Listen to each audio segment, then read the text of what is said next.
support in order to keep bringing you the news and programs you rely on. Please make your donation at WNYC.org. Thanks. Things left.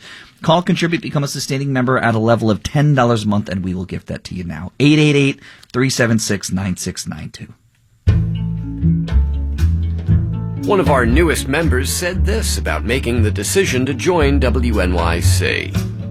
WNYC has been a part of my life since I was a baby. I'm proud to be a listener and glad to be able to give back.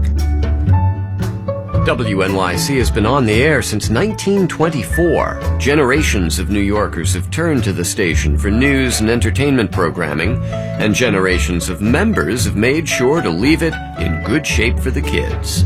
Isn't it time you became a member of WNYC? It is a good time. It's always a good time, especially a good time now.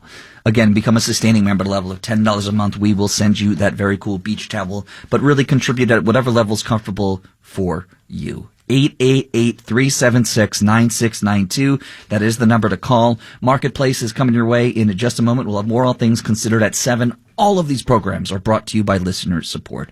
888-376-9692 or WNYC.org. And thank you. WNYC supporters include Foreman School's summer boarding and day program in Litchfield, Connecticut for grades 7 to 11. Academics and recreation for students who learn differently starting July 3rd. ForemanSchool.org. WNYC, independent journalism in the public interest. 93.9 FM and AM 820. NPR News and the New York Conversation.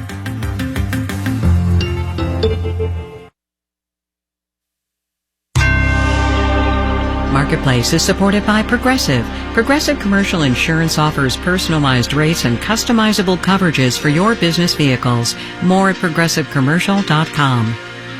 This economy in 5 words or less. What is going on? From American Public Media, this is Marketplace.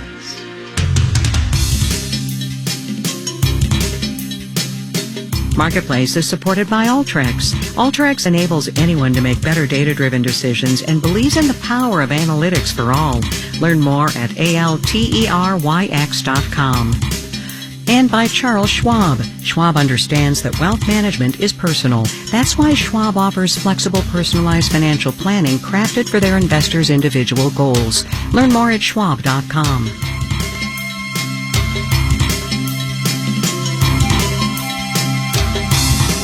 In Los Angeles, I'm Kai Ryssdal. It is Tuesday, today the 23rd day of May. Good as always to have you along, everybody. Our vantage point today as we begin the program is big picture. What's going on? Wide angle. The labor market we know about, strong, very strong. Unemployment's at 3.4%. Wages for most of the lowest paid people in this economy have been going up. And yes, there is inflation, but it is coming down, all of which pretty good. And it turns out when you narrow the scope a little bit and ask people how they feel about their personal economies, they're pretty upbeat. According to a survey from the Federal Reserve this week, almost 3/4 of people feel at least okay about their own situations. But you look at consumer confidence from the Conference Board or consumer sentiment, that one is from the University of Michigan, and people seem to think the broader economy is kind of in the tank. Marketplace's Justin Ho is on the Make Sense of This for us, would you? Desk today. If people want to point to something in the economy to be concerned about, they've got plenty of options. Whether that be inflation, recession, higher rates, debt ceiling more recently. That's Shannon Siri, an economist at Wells Fargo. She says people see and experience this stuff every day, Siri included. I'm in the market for a house, so that's a tough market currently with higher rates and still elevated prices. And higher prices are pretty much triggering. We really are very sensitive to price increases. That's Eric Johnson, who studies how consumers think about finance at Columbia Business School. He says there's a name for what's going on here. Loss aversion. The idea that a loss feels twice as bad as an equivalent gain feels good. In other words, if I lose $5, it's going to disturb me much more than gaining $5. It makes me happy. And Johnson says the media tends to focus a lot more on losses, like the loss of purchasing power. Think about a price increase in gas and how much gnashing of teeth and publicity you hear and how everyone is very upset. Well, gas prices go back down. Nobody's dancing in the streets. Politics plays a role in how people view the national economy, too.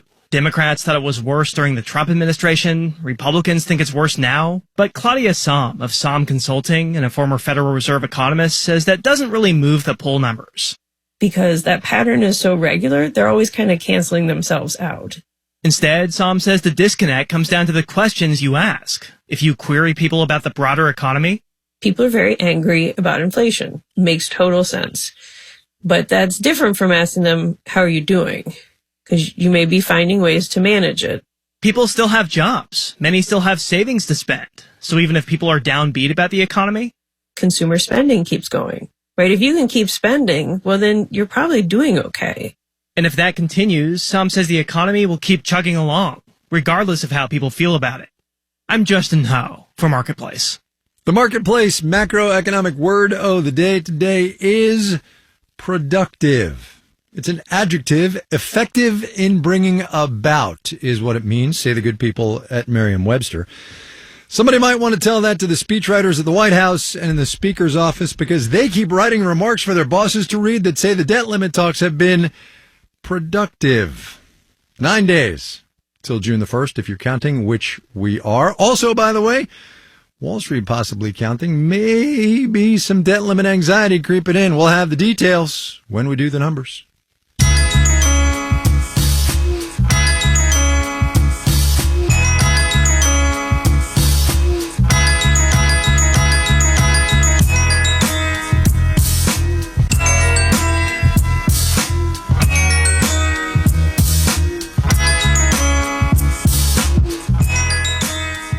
We're a bit more than 3 years on now from the beginning of the pandemic, and for most white-collar workers in this economy, not really going to the office. That means there's also more than 3 years' worth of new white-collar workers who maybe they were in school or in training programs, but who weren't working in an office in the before times and haven't been since. And look, even though a lot of companies have made people come back in person, office culture just ain't what it used to be. Not that it was all good, but there were some benefits. Marketplace's Kristen Schwab spent some time looking at office socialization in young workers' lives. It's a sunny spring evening in Central Park, and a bunch of 20-somethings in light blue t-shirts huddle up near a dusty kickball field. It's the Murray Hill Menace's 6th game of the season, and a lot of them are still just meeting for the first time. I don't think we met. I don't know. The team is a mix of familiar and unfamiliar faces. Friends, friends of friends, friends of friends of friends. Chloe Cronin is the team captain. She graduated from college in 2021, back when many offices were still playing a game of chicken with in-person work. She moved to New York knowing just one person, a friend from high school. That was basically my social group for the first 5 months, and it was definitely a hard adjustment coming from being in college, living with 5 roommates, to just having really one friend in the city. Cronin moved here expecting to meet people at her job in finance. Instead, she's turned to this kickball league called Play NYC. Her office is hybrid, and if you work in a hybrid office, you know how it is. I almost compare it to a library when my coworkers aren't in, because I'll just go in and then not talk to anyone, just do my work and then leave. At this point, there are years' worth of young workers who entered the workforce through Zoom instead of an office door. And yeah, working from home means they don't have to commute. They can skip the awkward elevator talk. They never have to shiver in sub-zero temperatures. But they're missing a foundational piece of the transition into adulthood. Connie Noonan-Hadley, who directs the Institute for Life at Work, says work isn't just a place where people start their careers. It's one of the places they build their first adult friendships. My heart goes out to all those younger junior professionals who have moved to a new city or just moved out of their parents' house, and they're suddenly finding themselves without a lot to do after hours or without people to sit with at lunch.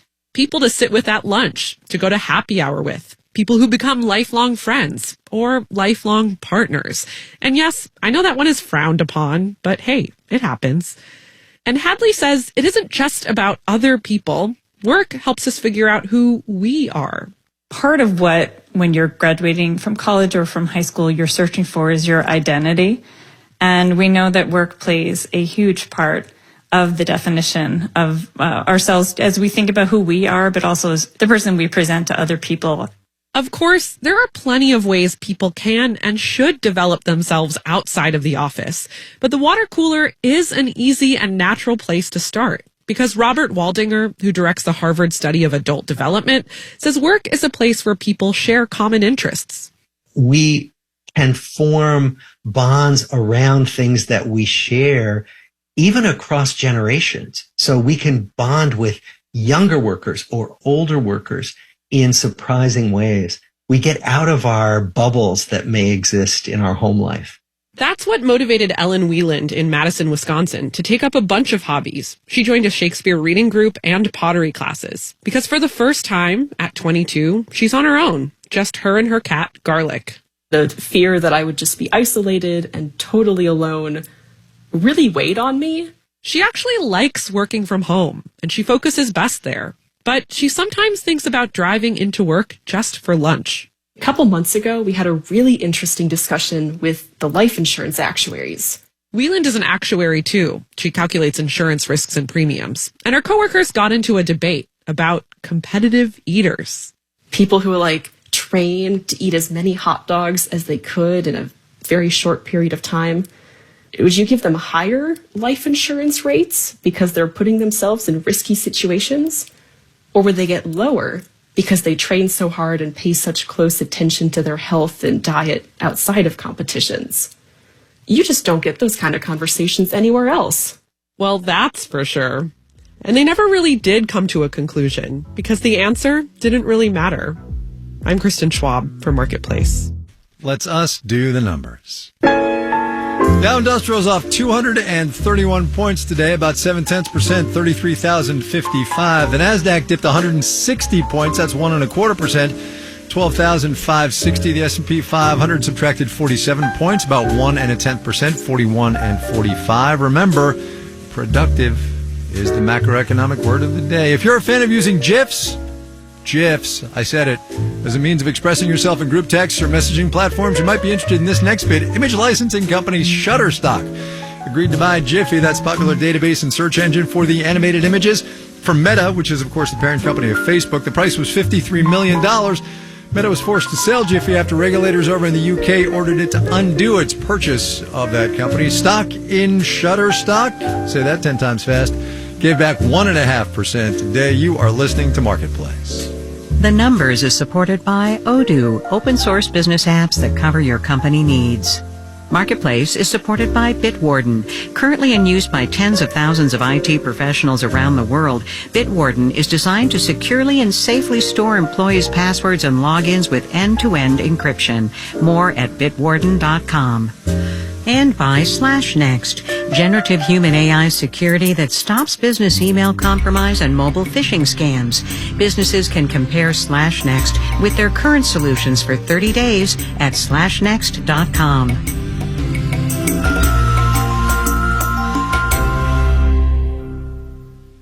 This is Ira Glass, the host of This American Life.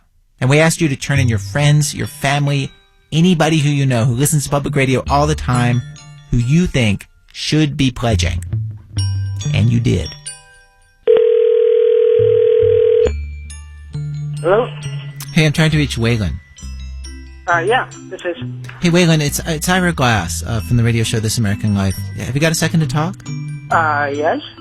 So I'm calling because I got this email from somebody who wrote me about somebody who she knows who loves NPR, and I just wanted to read to you from it a little bit. She writes, "We met through online dating 4 years ago, and on his profile page, under the 5 items I can't live without, NPR was listed first. In fact, I singled him out in part because of that. Since I've known him, we listen to Morning Edition and All Things Considered every day, including weekends. On the weekends, we listen to Wait, and This American Life, and usually Car Talk." She writes, "We live on NPR, and this man, my husband, used NPR to pick up chicks. NPR helped him find the love of his life, the mother of his 2 children, and yet, in all the time of knowing him, he has never pledged. He agrees we should pledge, but he never does it. Do you recognize this person at all?" I totally do. That's me. Can't believe you did this to me. So it seems like you're a pretty devoted NPR listener. Completely. how come you won't pledge?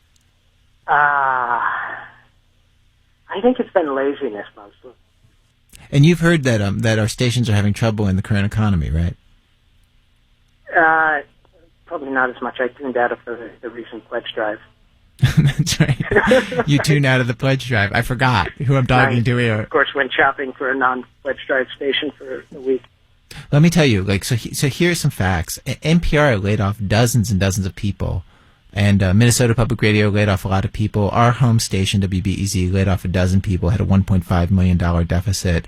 You know, public radio station countries around the country, they're just like any nonprofit, and we depend on donations. And so in a time when the economy's bad, we need the people who actually are doing okay to step up for the people who were donating but can't anymore. It's compelling. I really would be distraught if NPR disappeared or changed in a significant way to become more commercial. And I've got some money to make up. Is there anything you want to say to other listeners who might be listening to you right now? Don't let this happen to you. All right, friends, you heard it from the man himself. Don't let this happen to you. Don't make me come after you. Don't make your loved ones turn you in for Pledge Drive Justice. If you listen all the time and you've never pledged, you can make it all up to us right now. Now, in these difficult economic times when public radio is trying to avoid further cutbacks and layoffs, this is a time right now when your dollars really will make a difference. Here's how you pledge. Call 888-376-9692 or go online to WNYC.org. It's true. Now is the time to give. Our fundraiser ends tomorrow. So we've been hearing us come at you all week and all last week saying, hey, give to WNYC. It's our spring pledge drive. Everyone get on board. Do your part. Now is the time to do your part. If you have not contributed, call. Keep WNYC strong so you and your friends and your family and everybody else in your community can continue to get independent, fact-based journalism, which is harder to come by these days. Listener support is the biggest share of WNYC's funding, so we truly rely on those contributions. 888-376-9692 or WNYC.org. Be like Courtney in Larchmont, who just donated and wrote, "Don't want to imagine life without WNYC. Thank you for all that you do." Well, thank you, Courtney. Thank you. Greatly appreciated. And just to let folks know, today we have a very special pledge gift. At the $10 a month level, you can get the heavyweight cotton beach towel. It's got a vintage WNYC logo, which is special and unique. And there are only a few left, 71 left. Ooh. Louisa in Brooklyn just wrote, "Long-time lurker, first-time pledger, the beach towel got me." Let the beach towel get you too. Bring it to the beach, bring it to the pool. Show your support for public radio. Show how much you value it. Call 888-376-9692. You can go to the website and do it, WNYC.org. This is Marketplace.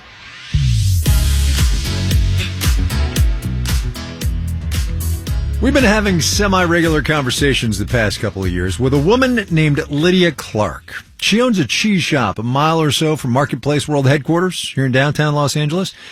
And I went to see her again last week, just a couple of minutes before she opened up for the day. Superette, 363 South Broadway. That's a new address as of 2 weeks ago. It's on a busy intersection, kitty corner from a high-rise and about a block from Grand Central Market, where she had a cheese stall for 9 years. The new DTLA cheese has seating, it's got fresh produce, and pantry items like jams and chips. Hi. Hey, how are you? Awesome. Look at this place. Look at it. It's huge. Yeah, actually, more importantly, look at this cheese. Wait, is that tray for me? Yeah. Okay, well, LOL. wait, are you guys still doing sandwiches? Because I'm counting on that for lunch. Yes. All right, okay. Even more sandwiches. It's really good to see you. How you been? Great to see you. How you been? Yeah. We're gonna hug. Oh, so cool. Look at us. No, so, okay, all right, you're crying already. We just started. I know. I'll pull it together. Let's that's okay. stand in front of the cheese. All right, let's stand in front of the cheese. Is that like your happy place? Yeah. I mean, look. The first time we talked to Lydia Clark in December of 2020, the Trump administration had imposed a 25% tariff on dairy products from Europe, and there was a pandemic. And she told me then, straight out, that she didn't know how she was going to make payroll week to week. Things are different for her now. She's got about 10 more employees in the new store. It's a place, I'm just going to say, feels about 100 times bigger. So is business that 100 good? more. Is that what's going on? I mean, I hope so. I hope we've made the right decision. But Okay, wait. How did you make the decision? Yeah. Well, the space became Hope is available. not, as you know, Hope is not a business Yeah, strategy. Hope is not. Yeah, but I remember. For you, I'm though. not. That's for you. That's yeah. true. That's for me, true. I'm, For you, I'm not a it good is. businesswoman. I'm a woman that loves her business. That is true. You know. So the space became available. So the space became available. We opened a little tin fish bar about a year ago. I'm sorry, tinned fish? Yeah, and cheese, of course. Like 'cause- like sardines and yeah. okay. Yeah, We'll and get- some we'll get- champagne. we'll get back to that.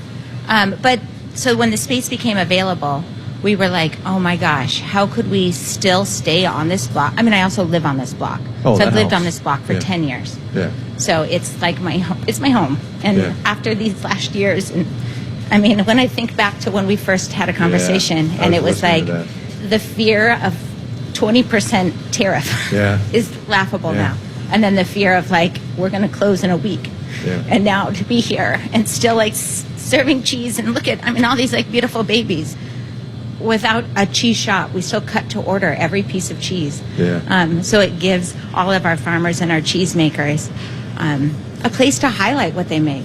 And we get to tell their story. It's like, what an honor. Let's talk business nuts and bolts here for Yes. 2 seconds. You had to invest in this place. You had to build it out. Yeah. You've got so much more inventory. Yeah. This was not a cheap decision for you, this woman running a small business.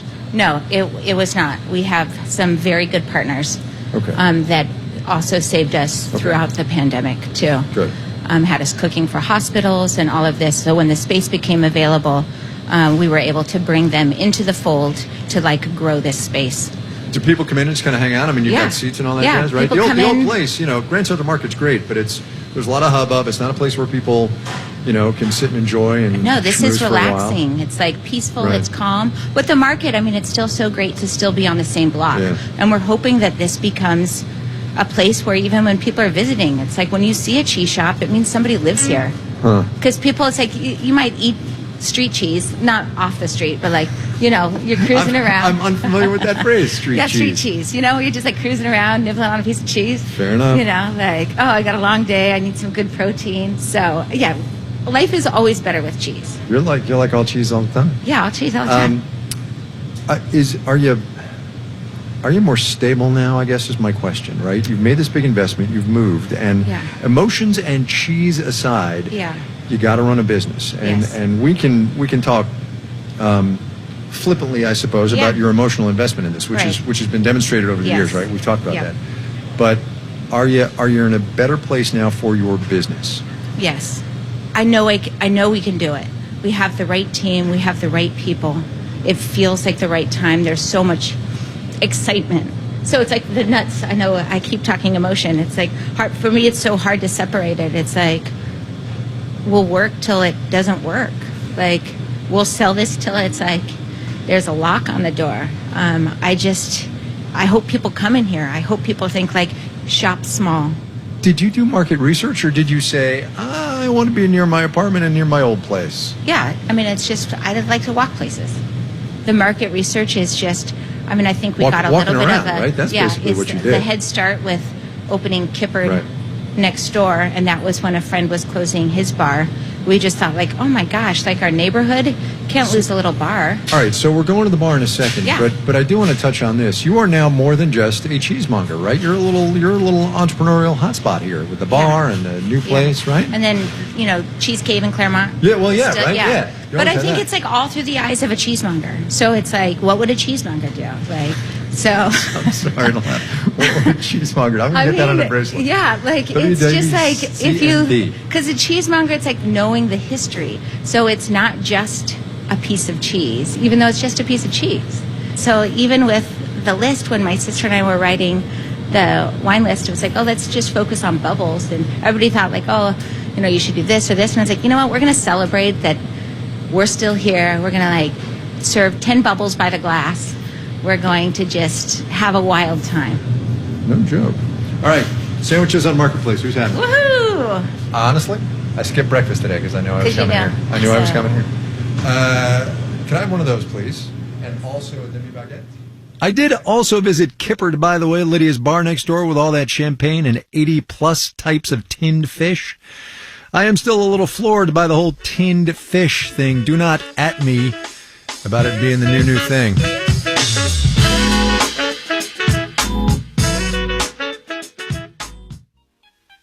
All right, we're going. Here, though, is your moment of economic context. Words that will no doubt strike fear into the hearts of millions. After piloting this overseas, Netflix said today it's going to start cracking down on password sharing here. To quote the first line of their email, which, to be clear, I have not yet gotten, your Netflix account, the company writes, is for you and the people you live with, your household. So there you go. Our digital and on-demand team includes Carrie Barber, Dylan Mitten and Janet Wynn, Olga Oxman, Ellen Rolfes, Virginia K. Smith, and Tony Wagner. Francesca Levy is the executive director of that branch of the Marketplace Empire. I'm Kai Ryssdal. We will see you tomorrow, everybody.